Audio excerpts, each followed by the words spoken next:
The Rhine had long stood as a natural boundary between peoples of the north, owing to its inherent geographic defenses.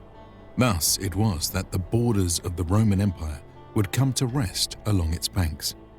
Yet the might of Germania could not be kept in check by a mere river. The legions therefore set about reinforcing this frontier with a series of fortresses to host their garrisons and act as staging points for both offensive and defensive military campaigns.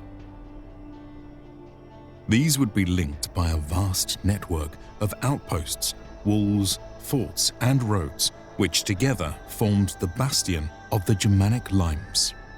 Today, let us join a group of legionaries as they take their vigil on the front line of the Roman Empire.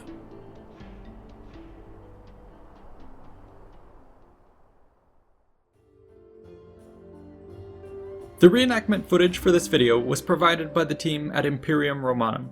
They are a fantastic reenactment group based out of the actual Rhine frontier, who produce in-depth documentaries on both military and civilian life. Their content is highly educational and extremely well produced, with videos that put Hollywood to shame and are the best we've seen of this kind. Be sure to check out their newly minted YouTube channel linked in the description below and give them some support. The aerial footage for this episode was also provided by our sponsor, Magellan TV, and is a part of their incredible video, Aerial Odyssey Germany from Above. Not only do you get a unique view of the natural beauty of the land, but also the rich history which has transformed it over the centuries. Nature and history videos like this are added weekly to Magellan TV, which already has a collection of over 3,000 videos to choose from among the categories of history, science, nature, space, and more. You can watch Germany from Above or any documentary that catches your interest by clicking the link in the description below or going to try.magellantv.com/Invicta to get a 1-month free trial. Enjoy!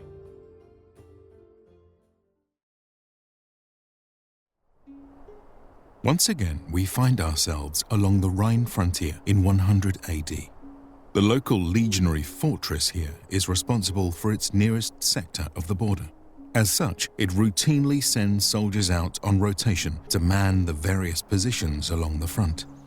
Now, a group of Germanic auxiliaries prepares to take their turn at a nearby watchtower.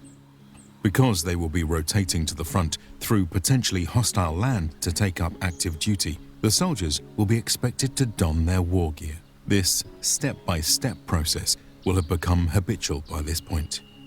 The base layer was all about comfort. First came the tunic, leggings, and neck scarf, meant to protect one's skin from the elements and chafing of the armor. Next came a padded vest that would be worn on top of the soldier's tunic. Its purpose was to add an extra layer of protection from the wear and tear of the armor, and to more evenly distribute its weight. The soldier in this case dons a mail shirt. The standard Roman armor was generally lorica hamata, a mail shirt with extra shoulder reinforcement. Contrary to popular belief and Hollywood depictions, mail was both durable and effective, versatile enough for any combat situation. It provided a good defense against cutting, stabbing, and shocking attacks, especially when combined with padding underneath. Such pieces could be quite expensive though, when produced on a one-off basis, but the mass manufacturing practices of Rome's military-industrial complex helped make them more readily accessible to all. Besides this were also other types of gear that could be worn. The famed lorica segmentata, for instance, made its appearance along the Rhine frontier. It was a quite intricate set of armor, with many overlapping pieces that gave it excellent protective qualities. However, the sheer complexity of the lorica segmentata could make it harder to produce and maintain, and thus, while iconic, it was not as commonly used as one might expect from its near-universal depiction in media.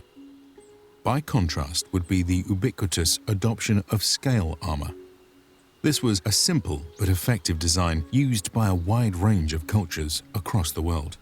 Thus, foreign auxiliaries often favored a type of bronze scale shirt known to the Romans as the lorica squamata.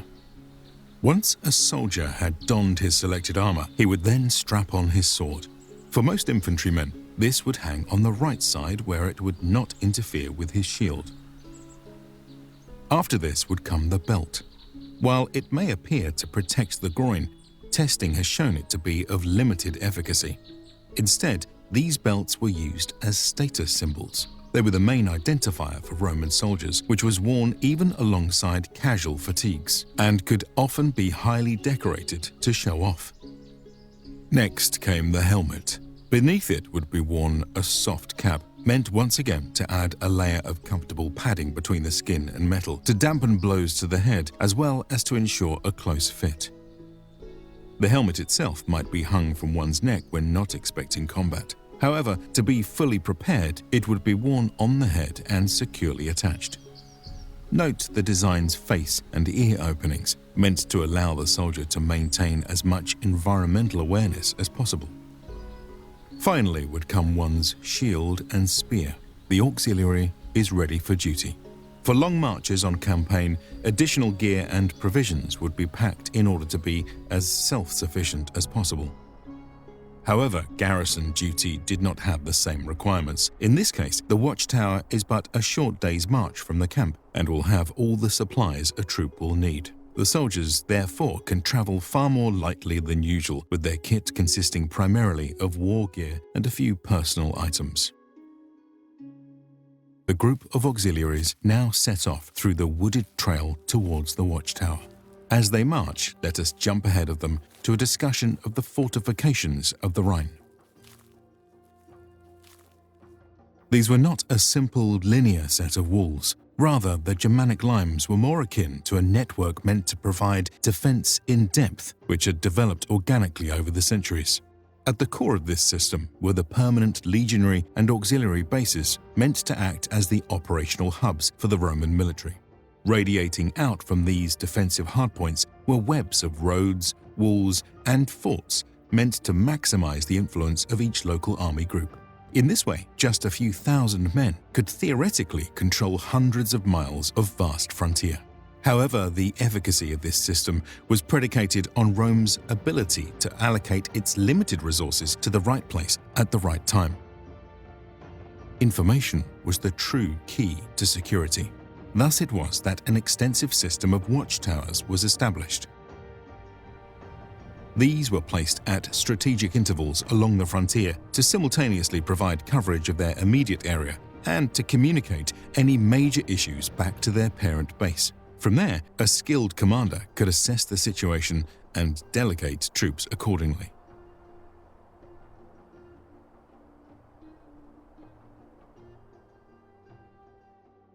Soldiers on these watchtowers worked shifts, like you might see on a modern oil rig. After about 2 weeks on duty, they were ready to get back to some semblance of civilization, returning to spend time with their friends and family at camp. While on duty, they were meant to keep a watchful eye on the horizon, staying vigilant for any signs of danger.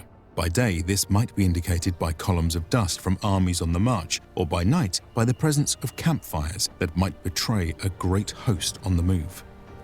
Such sightings certainly did happen, especially in later centuries when large numbers of Germanic tribes began to migrate through the area, seeking new homes or fresh conquests.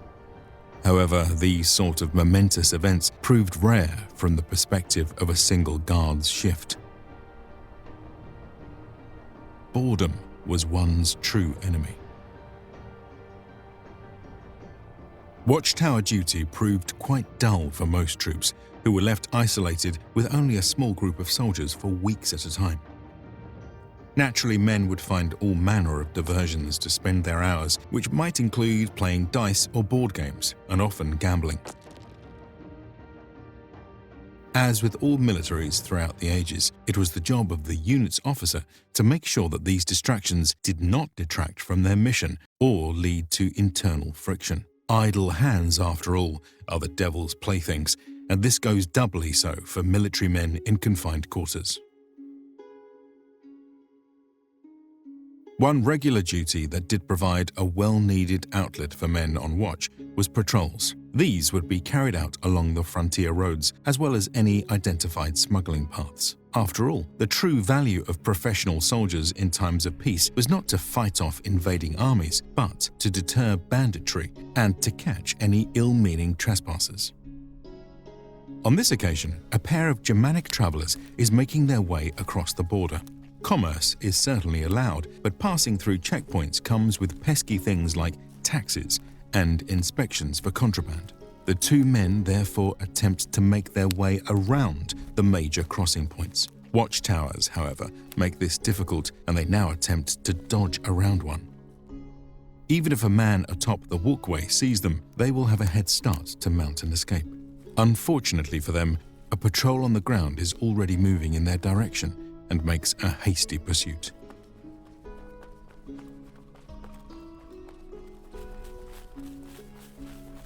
The smugglers do not get far and surrender rather than risking their lives. With one soldier keeping watch, the other immediately begins a search and seizure operation. They uncover Roman steel meant for illegal sale to the tribes beyond the Rhine. The pair are thrown in cuffs and the patrol brings them back to the Watchtower for processing.